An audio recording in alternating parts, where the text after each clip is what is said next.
All right. What's good, everybody? It's your boy, Baby Thugga, man. Y'all know what's up. I'm tapped in with my boy, Central Cali Certified. Tap in. All right. So I know one of the topics you wanted to talk about was Little Brazy. Yep, let's talk about it.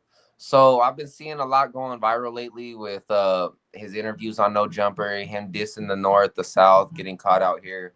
Well, here's a little story time. Lil Brazy is not no representation of Utah, of Ogden, of none of that. He was punked all throughout middle school and everything. My brother went to school with him. He's a nobody. So all this shit that he's causing up out here, I mean, we're really not taking serious. A lot of gang members out here are not taking him serious. So it's kind of just like he's on his own cadence right now, to be honest. And he's what, a blood? A wannabe blood. Let's talk about it. He went from 30s trying to go to 24th Street right now, and it's not making no sense. His manager was a nobody. Yeah, it's just a bunch of fake clout, fake promotion. Okay. Yeah, I seen him on No Jumper also. And yeah, that was embarrassing right there for us as a whole. Yeah, I've never even listened to really any of his songs or nothing. Yeah, I don't see how he blew up with his songs and his style, honestly. It's a bunch of bullshit, a bunch of screaming, a bunch of emotional shit. Yeah, he's nobody. He's what, a youngster, like what? I want to say about like, 16, 17 probably. Maybe a little bit younger. All right. Yeah. Yeah.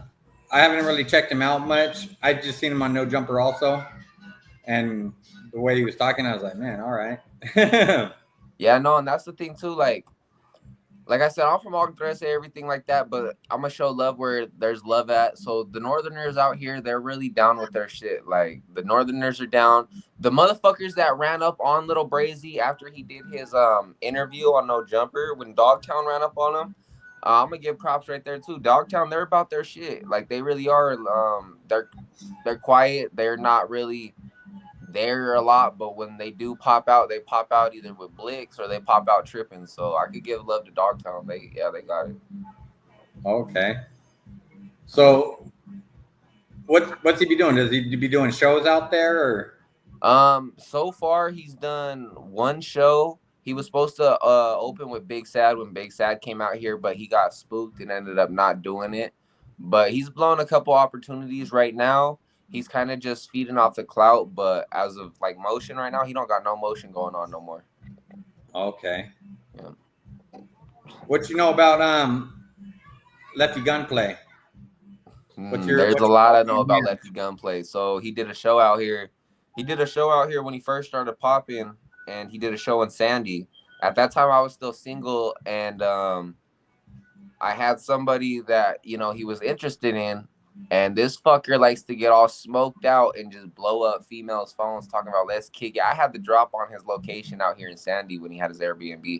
He's kind of just like one of those homies that, you get them all smoked out or they see a pretty ass girl or something, they'll just nonstop DM them trying to show off. And it's like, it's not his fault. You can tell Lefty's not there all the way, but he needs to tighten his game up for sure. Oh, yeah, he's letting the drugs take over. You ain't lying. And that's the thing too. So, I mean, I'm more of a Swifty Blue type of fan. So, like, I kind of fuck with Swifty Blue and his music a lot more. Lefty's shit is kind of, I feel like it's bullshit promotion getting pushed with him because he has a couple bangers, but it's like Swifty Blue has a whole catalog. Okay, so what about all that, the indictments and stuff that happened over Swifty Blue? That too. So I was talking to one of my Southern partners. Shout out my boy Bones. I was talking to one of my Southern partners about it, and shit, Swifty fucked up. I mean, he fucked up, but at the same time, he didn't make no statements on the mob themselves. It was kind of members that got themselves caught up on that. But at the same time with Swifty, you could tell no matter what he goes through, he'll do it solo or he'll do it with the team. He's kind of just pushing his own weight right now, holding his own, his own title in this game still.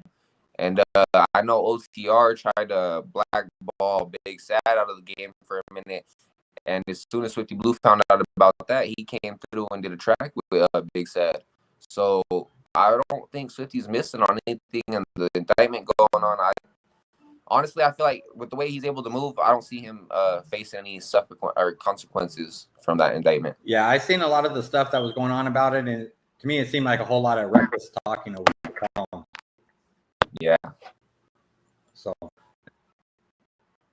seemed like a lot of reckless talking and people just trying to tax them.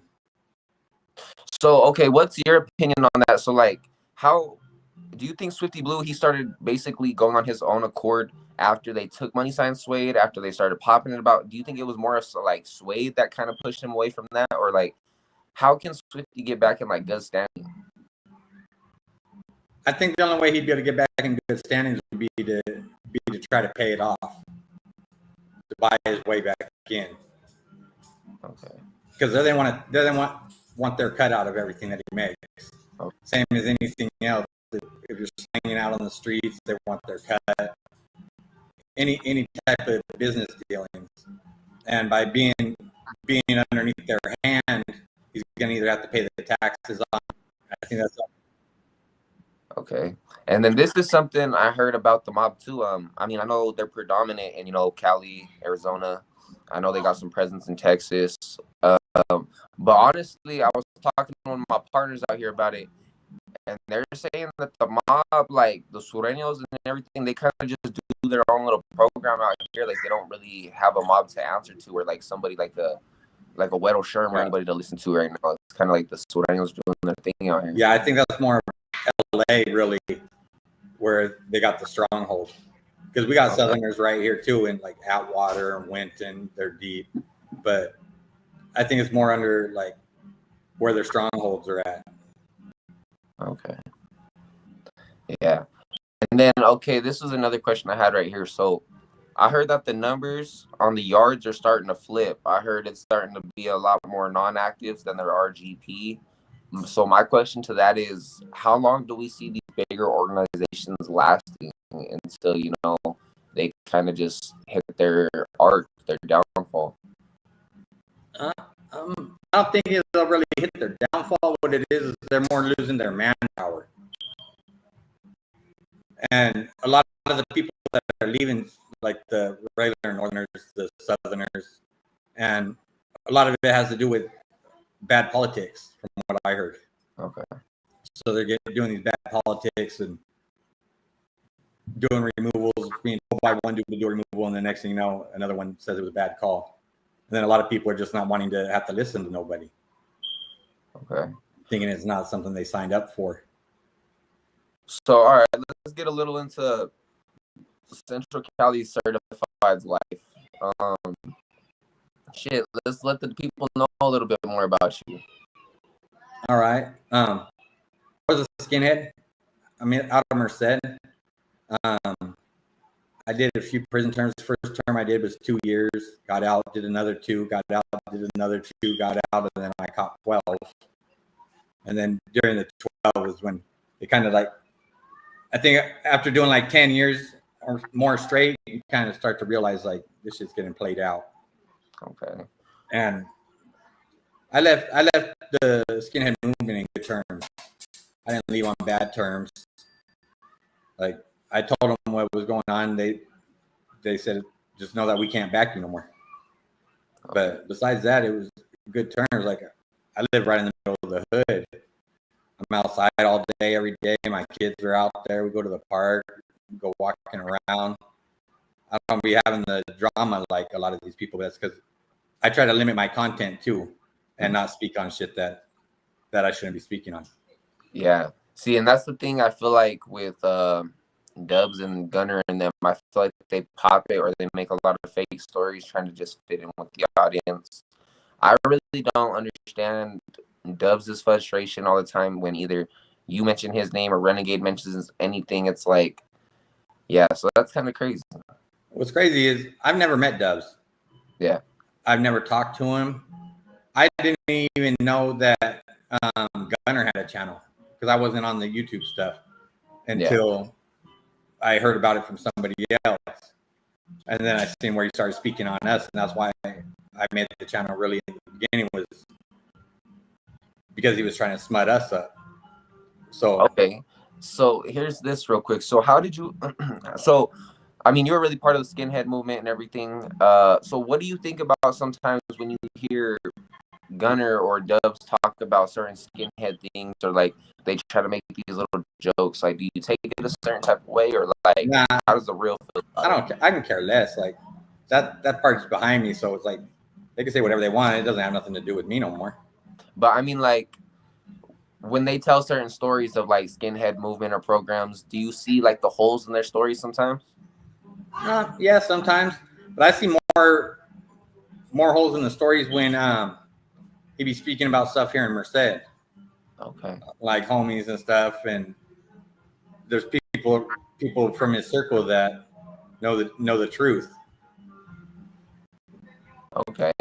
So how was it growing up in the 209, as a skinhead? I know it's predominantly Northerners out there. So, like, what made you want to go with the skins instead of, like, the homeboys type thing?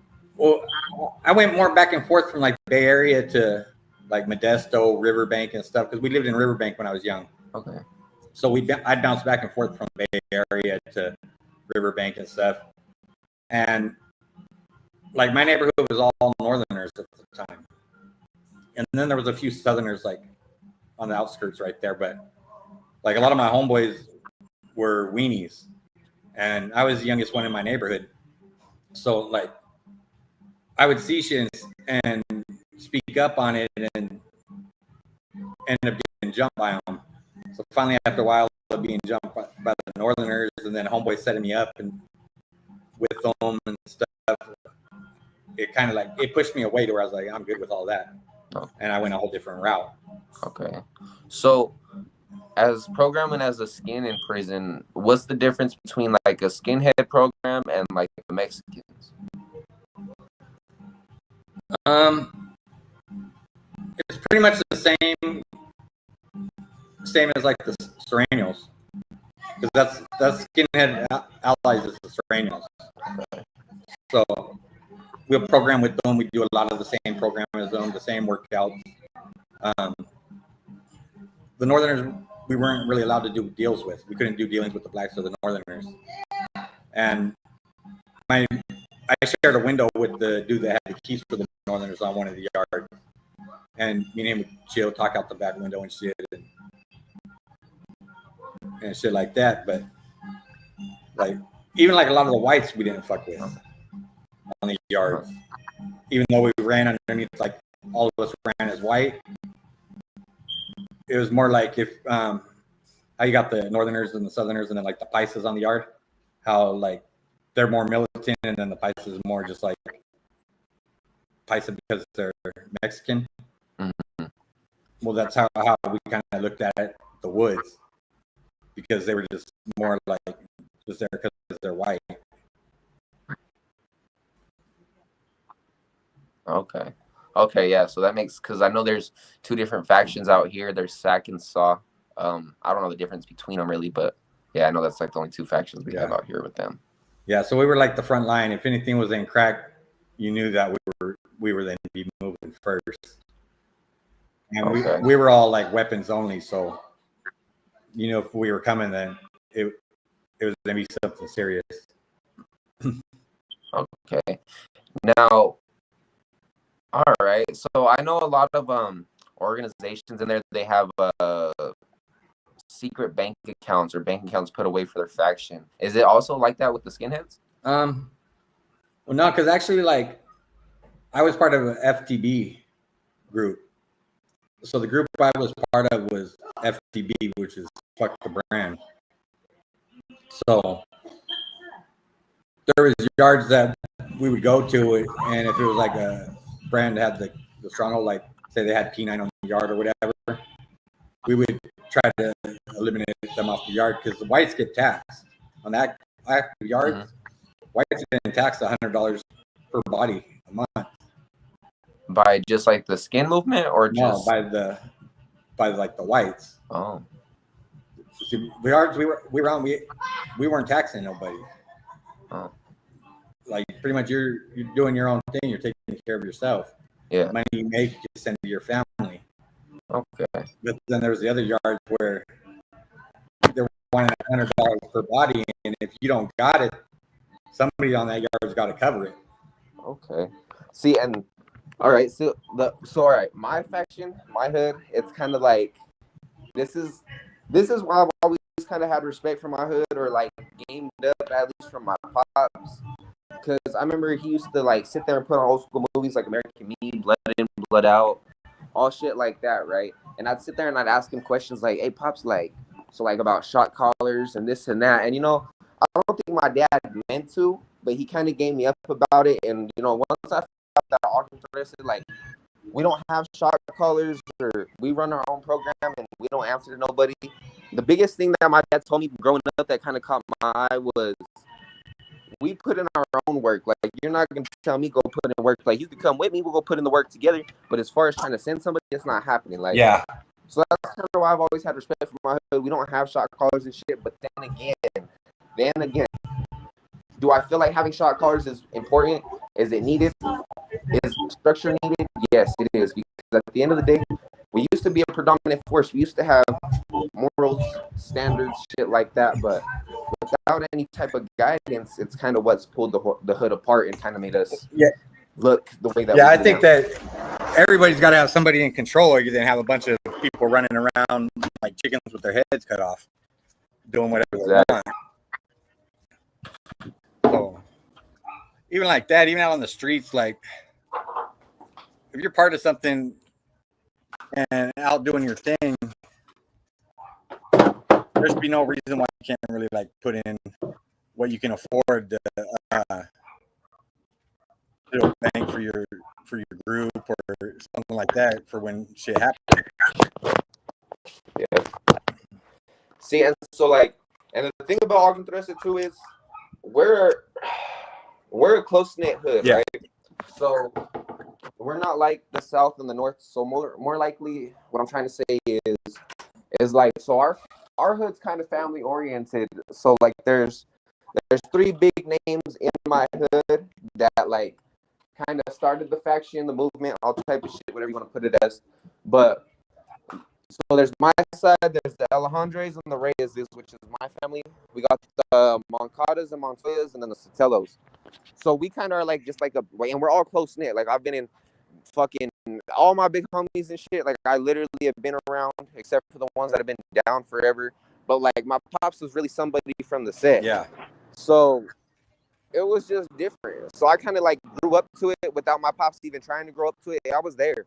I like literally since a kid, I can remember being at parties, seeing my dad correct the homies and the fucking my tios and shit about how they're throwing up the hood or how to throw up the hood. So it's like, it's shit like that. So I know a lot of people when I first hopped on YouTube, they were sitting here like doubting me, talking about like, oh, well, is he really official? He's young, this and that. And that's kind of why I had to bring my hood pops out a little bit too, because it was like, I was really around certain motherfuckers that, these niggas really got reputations like that. Like, I hate to say it, but my hood pops, like, that fucker has a vicious reputation in the streets. Like, a lot of people don't play that nigga, or like a lot of people know what he's done in his past to go upstate. And on top of that, my brother Baby Low. Hey, brother, if you seeing this right now, shout out my brother Baby Low, nigga. You know what it is, big OTG, nigga. But my brother Baby Low, bro, like, he gave me up so much, and I watched him and my dad go at it. I've been through all that shit with them, and that fucker gave me so much game. But it's like certain things like that. Like, there's certain people from my hood that these young niggas from my hood can't say they've been around now. Like, there's a lot of shit. So I know a lot of people, they question my shit or whatever, but it's like, when you grow up in it, that's my hood's not questioning me, because they don't have questions, because I was right there. They know, like, if you know, you know. It's only the YouTube people that don't know. Yeah. So how do they feel then about you being on YouTube? You know what? For the most part, look at it like this. A lot of people know my struggle, how I grew up and shit. So the way they look at it, honestly, they're kind of proud of me. They look at it like,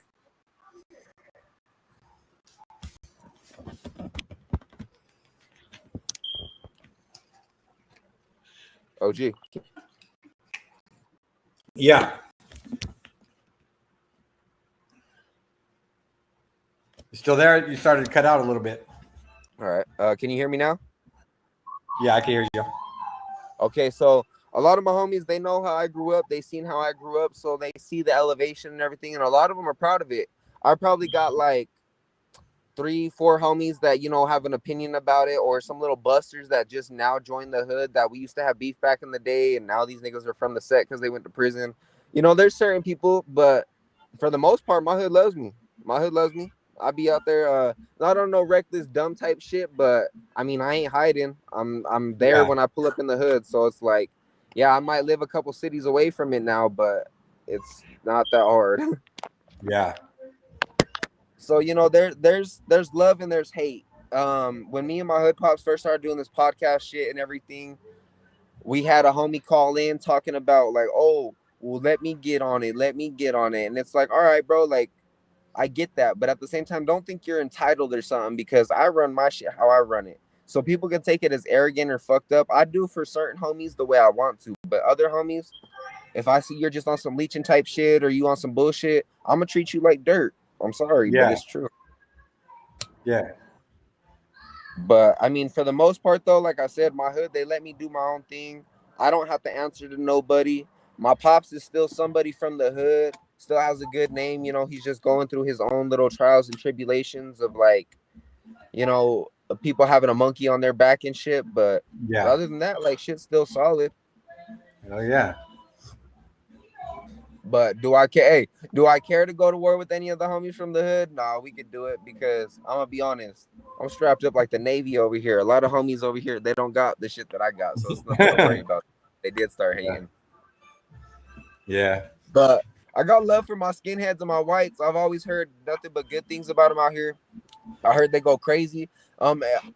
There's a white out here that I think they just signed his execution date, but his name's Troy Kell. Okay. He was the one that they made a movie about Troy Keller. They did something about Troy Kell where like his story was kind of like wrapped into the movie, but he's getting put down right now for killing a black, but he didn't do it on no like racist type shit like that. The black kept provoking him, talking shit, talking shit, talking shit. Troy Kell, I think, slipped his cuffs one day or got a hold of him and ended up killing that black, and that's why he ended up getting the sentence that he did. But a lot of people, even blacks that I've talked to, my boy Jazz, he was locked up around Troy Kell, and he could say Troy Kell's a humble motherfucker. He's not racist. He's cool with blacks. It's just that black was testing him for that long and calling him out on the mainland the whole time, so he finally just snapped. Okay. Where's he But you at? guys get down? He's out in like the death row out there. Yeah, death row. Okay. They just re-signed his death execution thing for either this year or sometime around next year or something. But Okay. yeah, for I want to say free Troy Kell, RIP if he does go. Yeah. Out here, the death row's been kind of on hold That's what I've heard. I heard a for a lot of while. lifers have either been able to get their shit turned over, or just like sitting there waiting or getting an extension on their wait. Yeah, there's been a lot that have that were on death row that have got off. Yeah. That So have how got do you off. feel about that? You know, I feel like, okay, look, this is the way I look at it. If you did a crime in the 90s, 80s, right, and you got put to life for it, I feel like, you know, some people do deserve rehabilitation. They do deserve that second chance. So it's like, okay, they might have got life, or they might have had a different mindset when they did this in the 90s or whatever, but it's like, give them a chance at life, because you let somebody that's doing life in prison, you let them get out now. One, they're going to be lost in the world. And two, it's like a whole rebuilding thing. So it's like, I don't know. I don't feel like a lot of people should be sitting in there wasting their lives in the cell, you know? There's wasted Yeah, talent there, and it's fucked up. I think ones that have been down, like say, like 20 years, 25 years. That's enough time for somebody to realize that they don't want to be in there. Yeah. And a lot of those dudes, a lot of the people that have been in that long, they don't get out and reoffend. It's the ones that are doing little 2 years, 4 years prison terms that get out and end up going right back. Once you Yeah. hit 10 years and more, that's a good chunk of your life where you realize, like, man, I'm cool on this.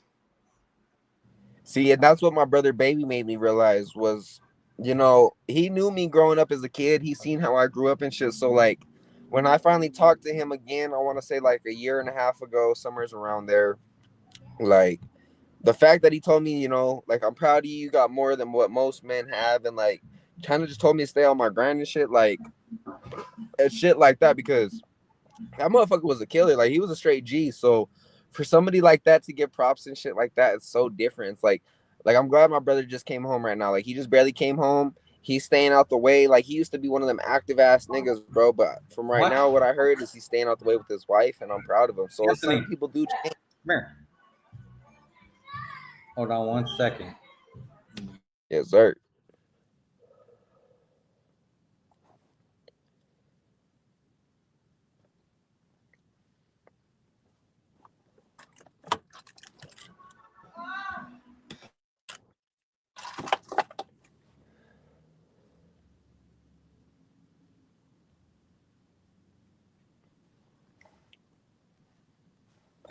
You gonna light it, Anthony? I have him What the hell? getting a hold of his mom real quick. Make sure it's cool that he jumps on the live. Oh, you're good. You're good. Straight chilling. But all right, so my thing is what made you want to get all the tattoos, or is that just a skinhead thing? It's a skinhead thing, but boredom. A lot of time in a cell. Okay. But now I'm trying to. I want to get everything from like the neck up off. That way, when I got on a shirt, you can't see it. Okay, so like laser removal? Yeah, laser removal. There's this company. They got one in San Jose and one in Sacramento, and it's $80 for 3 minutes, or $100 for 5 minutes, and it's as much as you can handle. They'll do. Damn. So instead of like most places will charge you by the square inch, Yeah. they'll hit like if you could take it, they'll hit as much as they could do in that time frame, and then you could do up to 15 minutes at a time. Okay. And then I seen some of their before and after, and one dude I knew, so I knew what his tats looked like, and it really took it off without scarring. So Okay. then have to save up some cash and take a trip up to Sac and see what they could do. And then you said you were locked up with Renegade. How was that? It was cool. Yeah, I was locked up with them over at Sadev, New Corcoran, and he was cool. I don't have nothing bad to say about him. Like when shit cracked, he was on it. So when he was on SADF, was that as a Northern Rider or as an active Northerner? No, that was on the SNY. Okay. He just came to the SNY right there. Yeah, I'm just asking because I don't know like yards like that. Yeah. Nah, I knew him there. We were on the yard for a while together. He's cool. Okay. Yeah, I didn't even know that was him at first that was putting out content.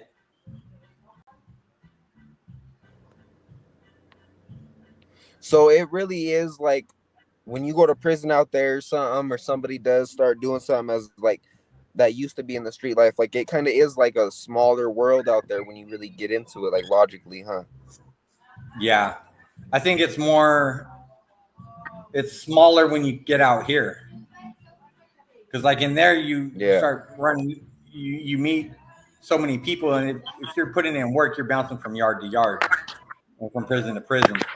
So you might be with people for a month, and then you're in the hole. Next thing you know, you're being transferred out to another prison, and then you get out and you start running into all these dudes that you met from different yards, and a lot of them you might not even have met, that they'll remember you from tats or whatever, and like, hey, I was with you on this yard, and you're like, damn. Yeah, see, because that was the thing that used to trip me out when I was younger, is like I said, my dad, he had his own demons he was chasing. So like I would see him with certain people, or he would be telling me about certain people from his past that he once had beef with or pulled straps on and everything. And I'd be like, damn, so like how are you able to kick it with them now? And it's like crazy because like they either earned the respect together and like kicked it like that in prison, or like ended up chill like that in prison, or like the drugs made them chill like that together. And it's like, damn, but I used to like not look at it from a grown perspective like that, but seeing like that, you kind of do earn like the certain type of respect after a minute, and it's like different. Like I look at it a lot different now. See, like yeah, that's crazy.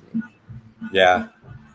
And I was on the level 4s and stuff too, so it's like a whole different caliber of people. Like it's more respectful because Yeah, when shit cracks, somebody's getting stabbed.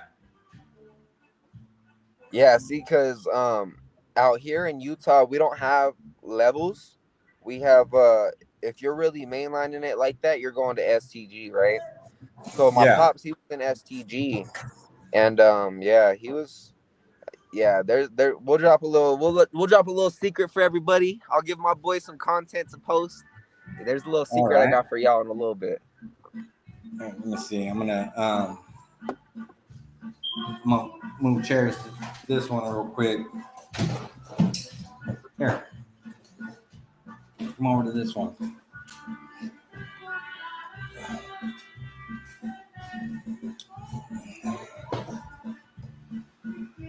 So, Anthony, this is Baby Thugga from Trap Island Records out of Ogden, Utah. This is Anthony. I sent you one of his videos that I did recording him just to see what you thought. So, Yep. Let's see. You want to throw something on Shit. there? What's good, my boy Anthony? I've What's seen good? some of your content, my boy. I fuck with it. As a youngster doing your music and everything, I see potential in you, bro. I like the way you pop your pimping. You want to throw a Appreciate beat on there? Yeah. Here, you want to throw one on here and I'll throw it on the radio? I'll throw it on the speakers. Yeah, I got it. What you want? No.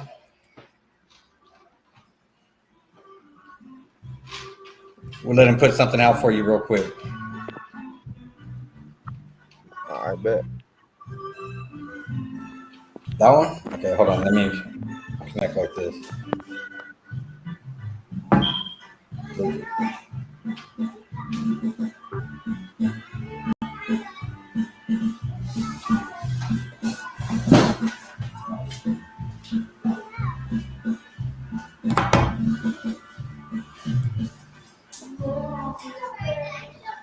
All right.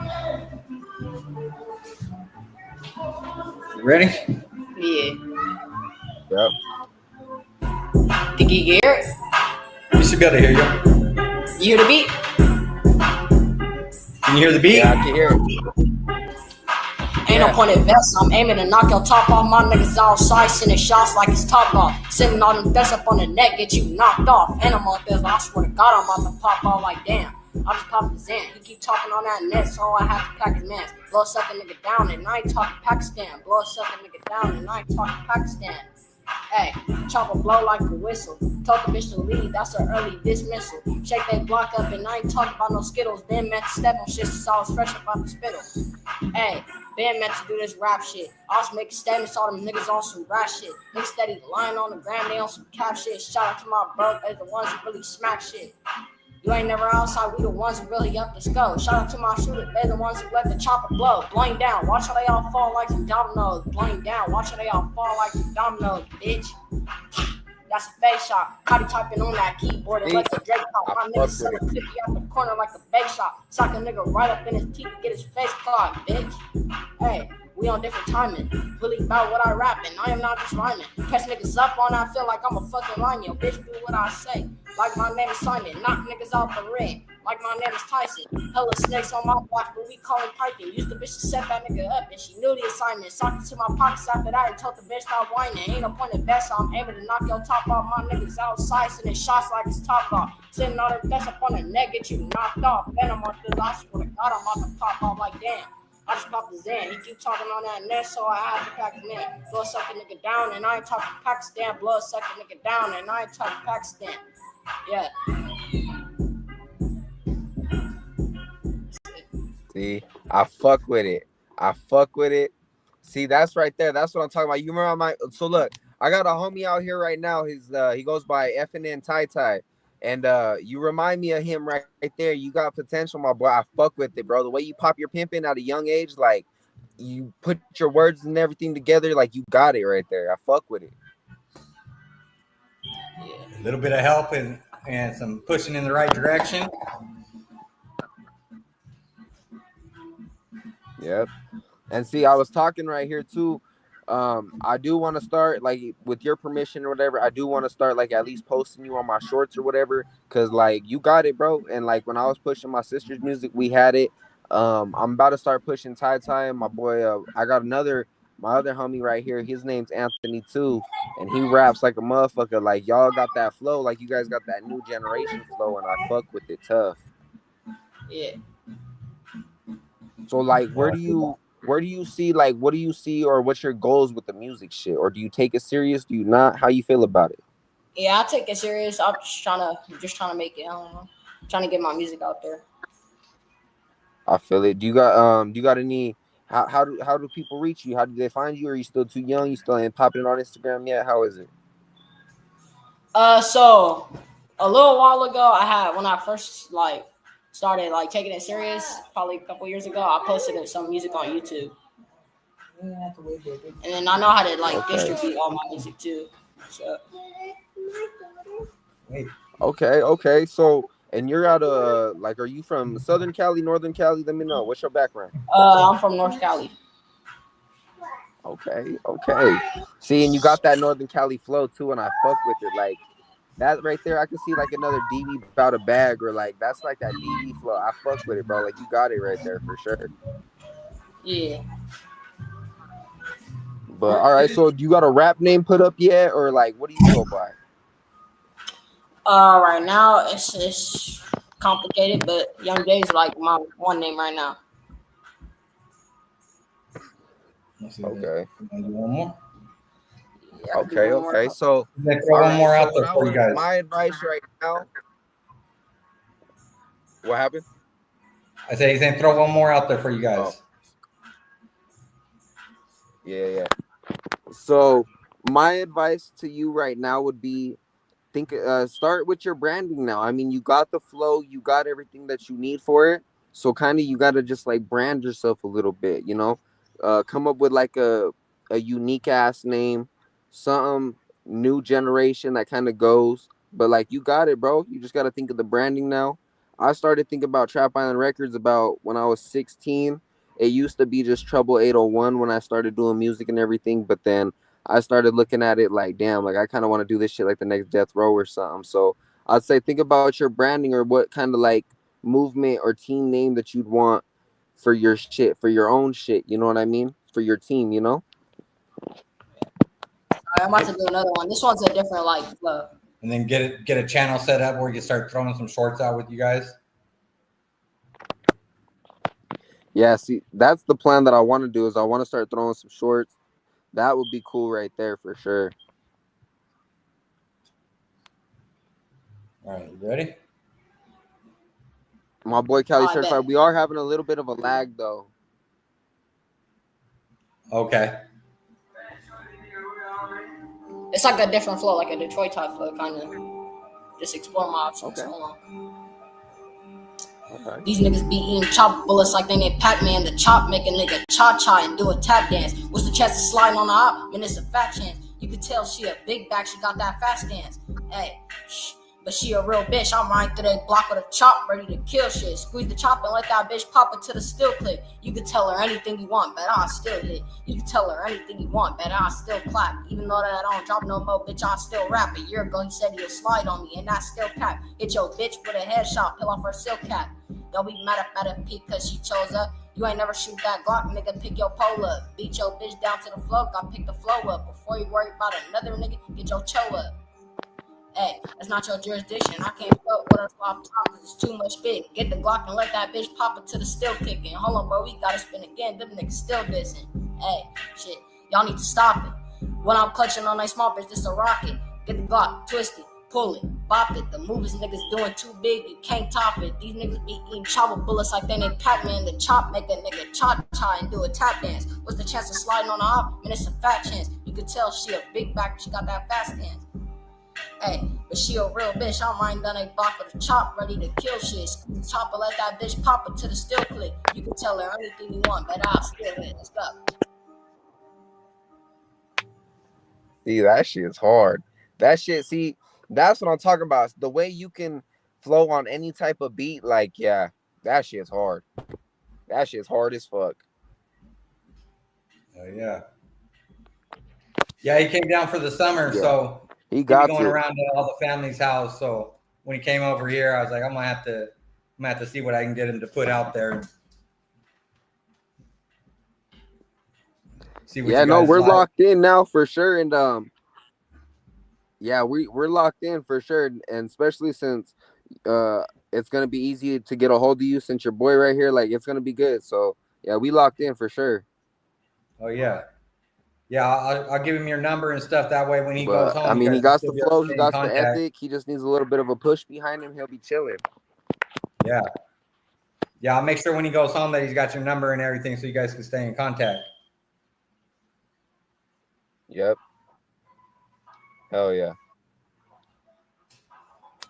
But yeah, so yeah, man, we're locked in. You guys see it. Shout out my boy Central Cali Certified. It's your boy Trap Island Records, baby Thugga in this bitch. And y'all stay tuned. There's gonna be a lot more shit getting dropped. There's gonna be a lot more going on. For sure. Oh, yeah. All right, everybody. My end this live.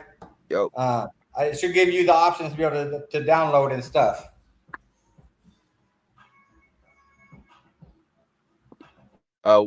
Come by again. What'd you say? We're having a lag.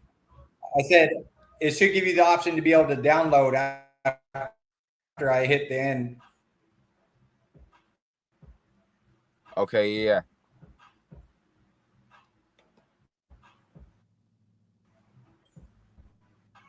Oh shit! I think we lost.